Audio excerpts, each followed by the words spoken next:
सिद्धरामेश्वर महाराजांचा अक्षदा सोहळा हा आज पार पडणार आहे। हिरेहब्बू वाड्यापासून वाजत गाजत मानाच्या 7 नंदी ध्वजांची मिरवणूक ही काढण्यात आली। मंदिर परिसरातील संमती कट्ट्यावरती सिद्धरामेश्वरांचा योगदंड आणि कुंभार कन्येचा विवाह सोहळा सुद्धा पार पडलाय। या सोहळ्यासाठी महाराष्ट्रासह कर्नाटक, आंध्र आणि तेलंगणातून मोठ्या संख्येने भाविक हे सोलापूरमध्ये दाखल झाले।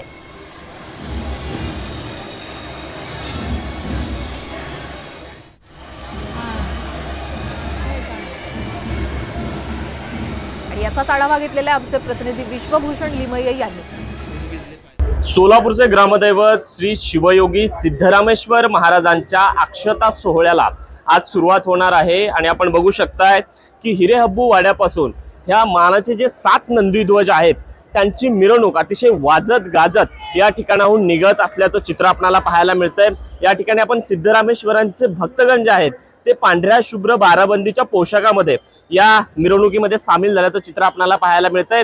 ही जी मिरवणूक आहे ती हिरेहब्बू वाड्यापासून आता काही वेळामध्ये सिद्धरामेश्वर महाराजांच्या मंदिरामध्ये त्याचा प्रवेश होईल आणि दुपारच्या वेळेस या ठिकाणी आपण बघितलं तर सिद्धरामेश्वरांच्या योगदंडासोबत कुंभार कन्येचा प्रतिकात्मक विवाह सोहळा त्या ठिकाणी होईल। संमती कट्ट्यावरती हा विवाह सोहळा पार पडेल आणि या विवाह सोहळ्यासाठी आपण जर बघितलं तर सिद्धरामेश्वरांचे भक्त जे आहेत ते महाराष्ट्रातूनच नाही तर बाजूच्याच कर्नाटक, आंध्र आणि तेलंगणामधून सुद्धा मोठ्या संख्येने हे जे भक्त आहेत ते सामील होत असल्याचं चित्र आपल्याला पाहायला मिळतं। जवळपास मागच्या 900 वर्षापासून ही परंपरा चालत आलेली आहे।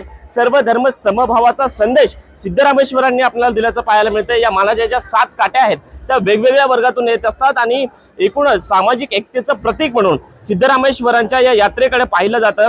विश्वभूषण लिमये, साम टीव्ही न्यूज, सोलापूर।